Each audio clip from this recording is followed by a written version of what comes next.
Actually, sa lahat po ng mga kumakalaban kay Pangulong Bongbong Marcos, pader po ang binabangga ninyo. Ngayon, hindi naman po kayo miyembro ng X-Men na bumabangga ng pader at tumatagos. X-Men lang ang tumatagos ng pader. Ngayon, kung hindi ka naman X-Men, huwag ka nang magbalak.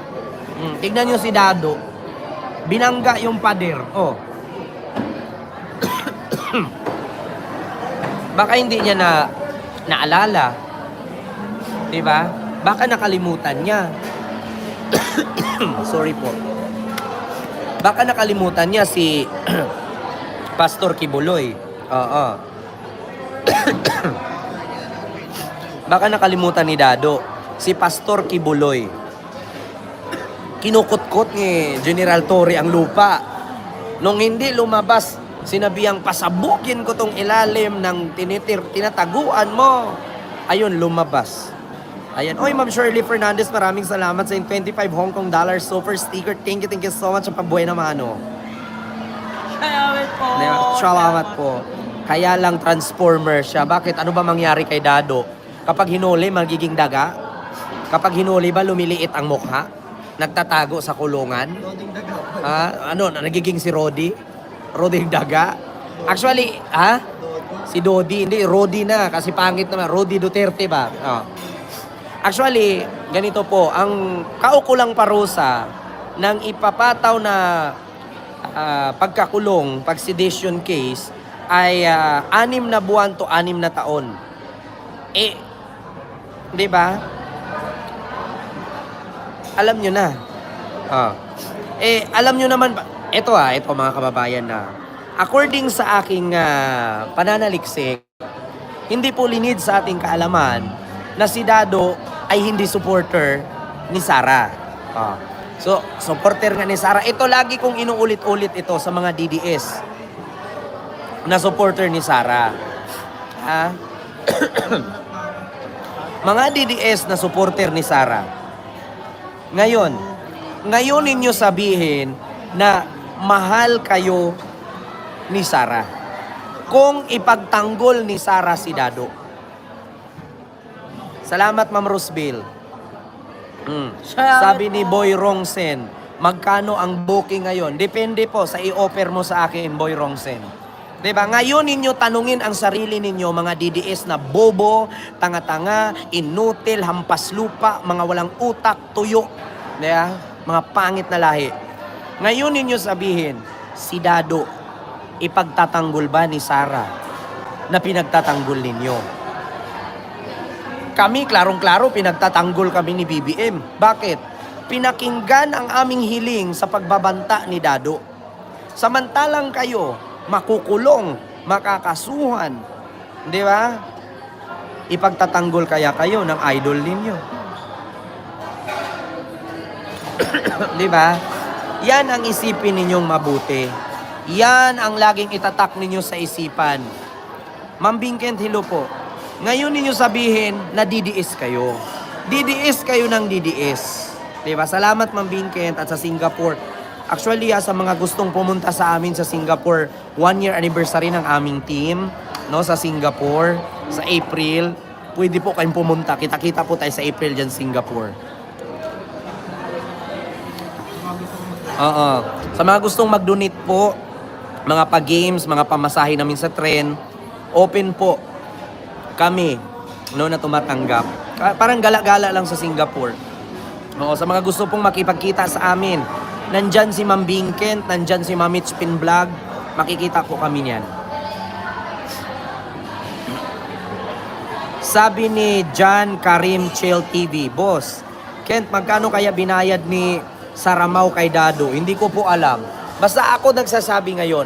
Ngayon ninyo isipin, mga DDS na tanga, bubo, inutil, hampas lupa, mga pangit, walang utak, na kung talagang mahal kayo ni Sara Duterte, ma-realize ninyo ito. Tutulungan kaya ni Sara si Dado? Diba? Tutulungan kaya ni Digong si Dado? Ito isipin ninyo si Dado halos nagbanta na sa mga vlogger na hindi niya kaya.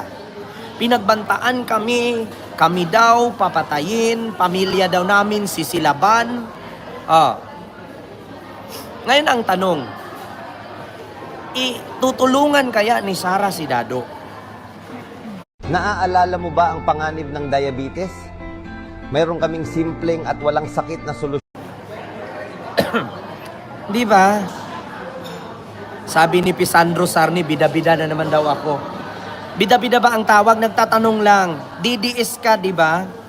Kung talagang mahal kayo ni Digong at ni Sara, tutulungan niya si Dado.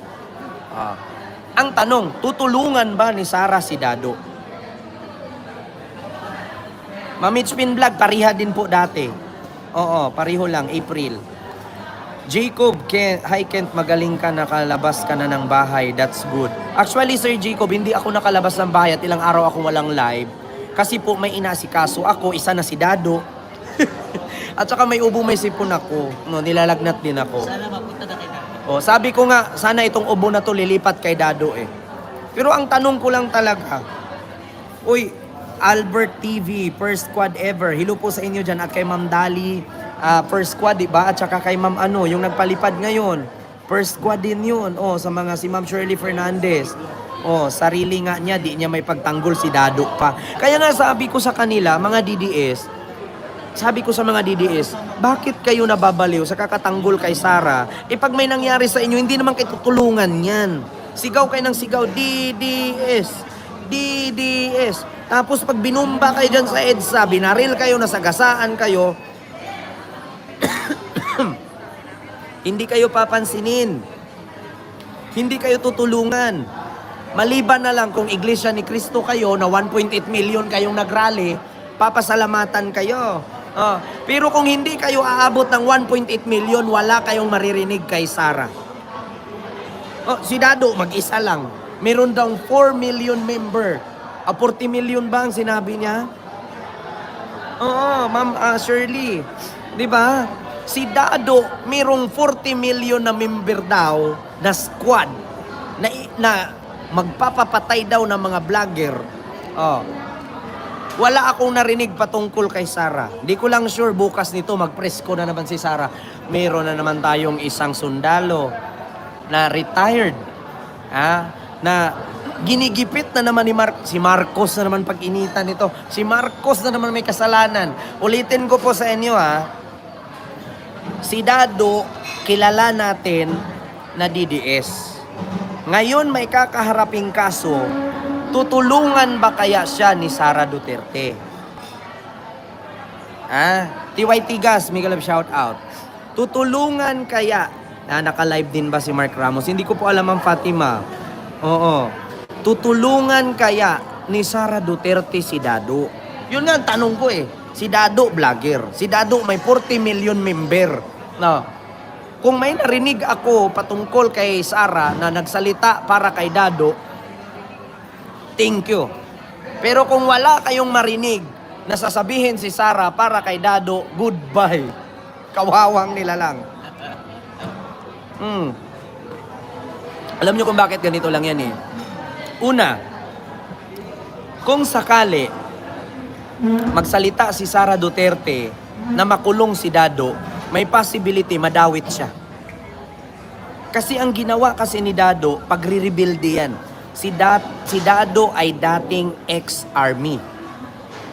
Ngayon, pag sumausaw si Sara dyan, may possibility na madawit siya. Kapag madawit si Sara, isa na naman sa kasong madagdag sa kanya yan. Bakit? Pagre-rebuild na naman sa bayan. Kasi ang ginawa ni Dado, pagre-rebuild naghihimok na mga retired army para kalabanin si BBM. Kaya nga sedition ang kaso eh. Tapos sasaw-saw si Sara, dagdag kaso niya yan. Pagre-rebuild, pagbabanta sa presidente, kaso. Didikit siya ngayon kay Dado, kaso na naman. So, I'm sure na hindi talaga magsasalita si Sara niyan. Di ba? I'm sure na wala kayong madirig kay Sara. Bakit? Madadawit siya dyan. Madagdag kaso pa niya yan. Di ba, Sir Armando? Panis?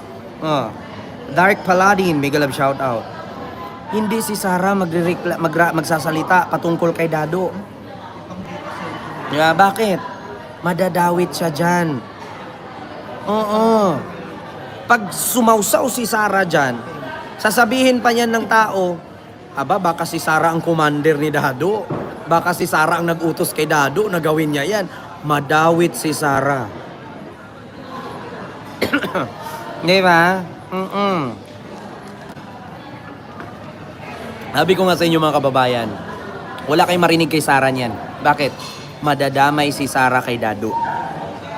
Ang ginawa ni Dado, kaya siya nakasuhan ng sedition pagre-rebelde sa bayan. Dati siyang military, retired military. Ang ginawa niya pagre-rebelde. Pag dumikit at sumausaw pa si Sarah, may possibility na si Sarah madawit. Oh, dagdag kaso na naman. Diba? Sabi ko sa inyo, Dado, kung ako sa'yo, nagpagawa ka lang dapat ng bahay pahingahan.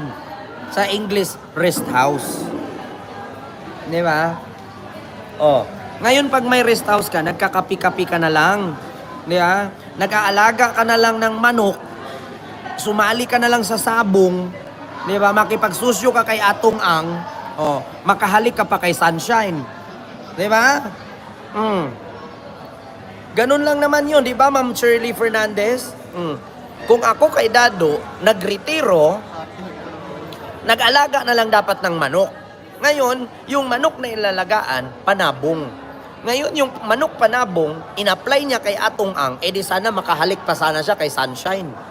Di ba? Oh. Tingnan mo si Atong Ang. Ang sarap ng halik kay Sunshine. Mga 3 seconds talaga yung nakita ko. Laplapan inside dahil ano, yung ang tawag doon, yung ano ang tawag ng awayan ng manok? Stadium ba yung tawag doon? Sabungan? Arena. 3 seconds talagang yung humalik si Atong Ang kay Sunshine eh. Di ba? Kaya nga, nag-resign daw si Dado, baka naman na-awol si Dado. Iba-ibang sunshine. Oo. Cockfight Arena. Oh. Second correction lang po, Nimya Tandang Gurang Dado, sabi ni Anthony Muni. Muni ba? Muni. Ayun, Blades. Kung ako kay Dado, maglo-lo na lang siya. Masaya na wala pang masaktan ng ibang tao. Maglo-lo na lang daw. Ayan mo na. Pustahan tayo sa 2028 Duterte na ulit yan. Alam mo, Francisco Galo, bakit ko magpunta sa 2028? Nandito pa tayo sa 2024, 25. Diyos ko, 25, 26, 27, 28. Mamamatay na si Digong at that time. 25, 26, 27, 28, 3 years from now, ewan ko kung si Digong buhay pa.